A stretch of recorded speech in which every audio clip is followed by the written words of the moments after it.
Hello and welcome. My name is Mia, and I'm one of the advisors here in Cornell Career Services. I'm here today to tell you a little bit more about creating a resume and improving it with some of our new AI-powered tools. So let me give you a little bit of an overview. First, if you're on our website and you go to the Create a Resume or Cover Letter section, you'll see lots of information about resources and modules, as well as this new tool I'm going to show you called Big Resume. So one of the things referred to here is the Career Development Toolkit. So if you go to the top of our page, there's this button in the corner called Toolkit. You can use this, and or it might be in your Canvas dashboard already.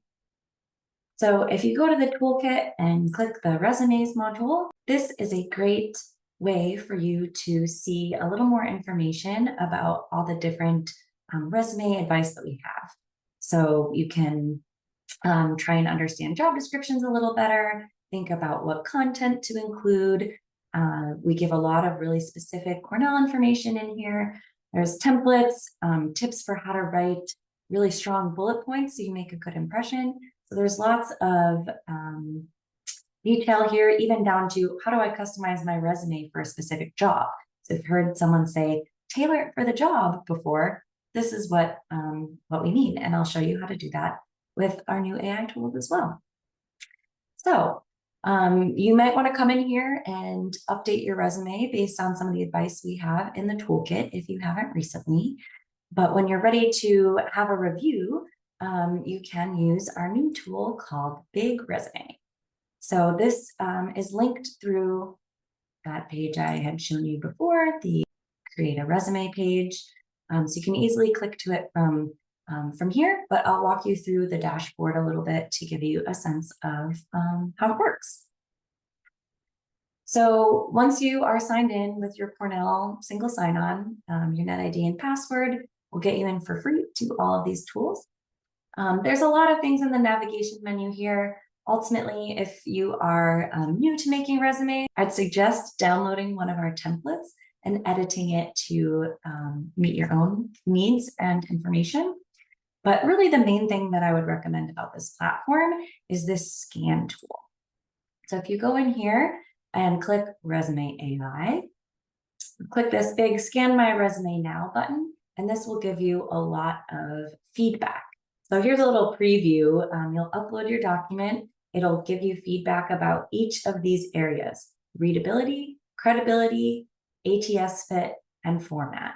So this is both how your document looks, as well as how well it would make it past some of those AI screening platforms that maybe you've now seen in a lot of your applications. So if you click Scan My Resume Now, it gives you an option to select a scoring guide. So this is, you can basically think of it as a rubric.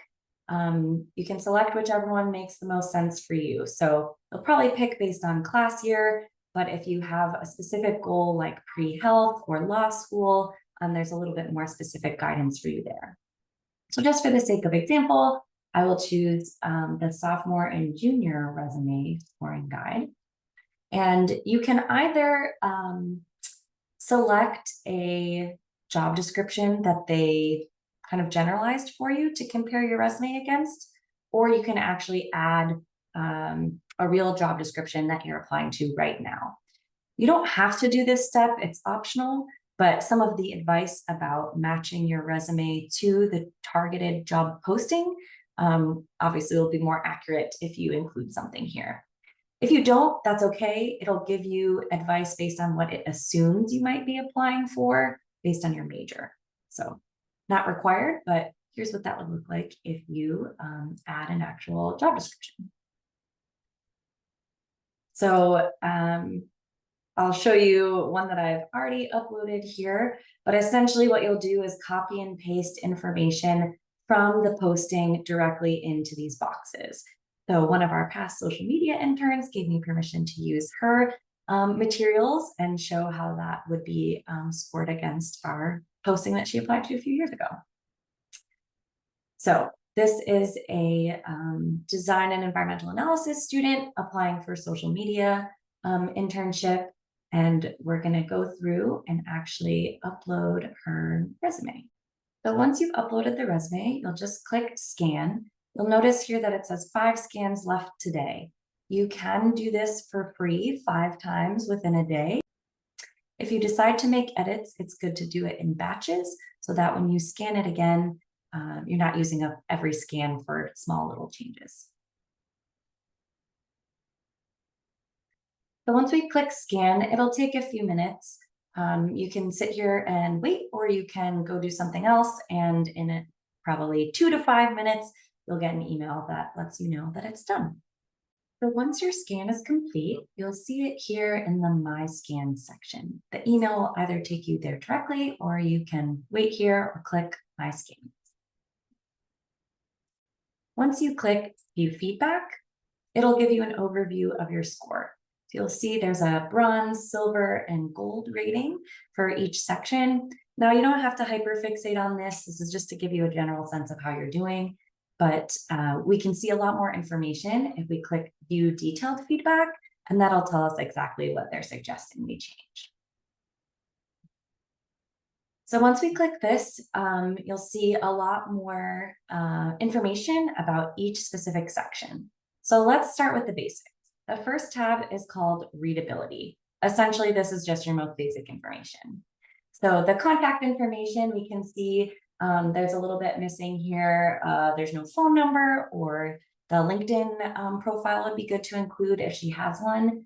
And city and state you don't have to include, but is nice, especially if you are looking to move to a specific area.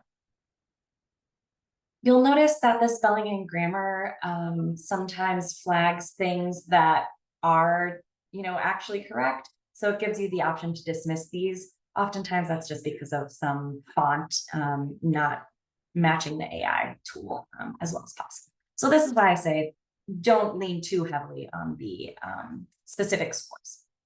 So next we'll go over to the format section. This is another one of the most basic ones. So she's good on nearly all of these criteria, but the font is probably a little bit too funky for most industries. Because she's a graphic designer, maybe this would be more acceptable, but we do suggest, some simpler fonts that are easier to scan for these AI-powered applicant systems. Her font is really small, and sometimes the columns can make it tricky for the AI tools to read it properly. So, and just wanted to clarify, if you haven't heard this term ATS before, it stands for Applicant Tracking System. These are the AI-powered systems that a lot of human resources departments use in order to help screen applicants. So when you upload your resume and it copies all of your information into text boxes, or tells you that you need to write it in yourself, that might be because the format of your document isn't matching what these AI tools are capable of browsing. So next up, we'll go over to the credibility section. This is really where your content feedback lies. So some details are missing here, like the location of some of her experiences, or actually naming that her degree is a bachelor's degree. So that's something that you would want to add and clarify. You could add your coursework as well. It's common to add just a few of your most relevant courses to prove that you have learned this in a few different places.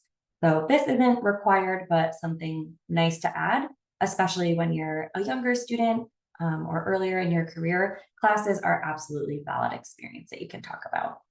You could even include a class project in this project section down.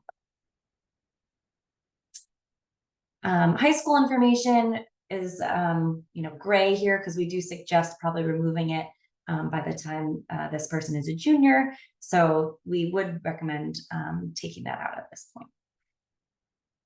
Ultimately, this next tab of ATS Fit is going to be most helpful when you include a job description for the system to compare your resume to. So you'll see this is all about matching.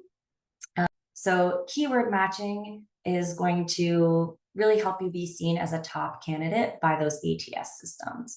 So the scanner here will suggest words that you might want to include. So it says, good job, you include some of these keywords already, but here's some others that you might consider adding. We have some more tips down here below, so you can check those out, and obviously you can always chat with a live advisor too. Job title match, it's not essential for your job title to match exactly. We know your students and we probably won't have the same exact job title, so you can kind of ignore that one. Skills match is pretty similar to keyword match, where it'll give you kudos and points for matching some skills that were mentioned in the job posting and suggest some other skills that you might want to add. Competencies are a little bit more broad of skills, so things like professionalism or attention to detail might be helpful for her to add into this resume. So this is called extra credit because you don't have to have it, but it would be something nice to add if you can. So ultimately, we would suggest that you make some edits to this document, and then you can scan it again to see if your score has improved or get some more feedback. Ultimately, you are always welcome to bring your document into one of our career offices.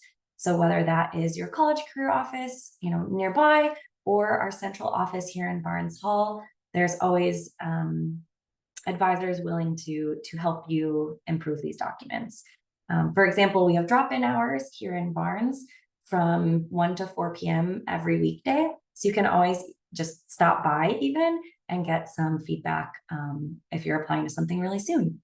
So that is a little bit of an overview of this new tool called Big Resume and our overall tips for maximizing your success in improving your resume. Thanks so much for joining today, and we hope to see you soon.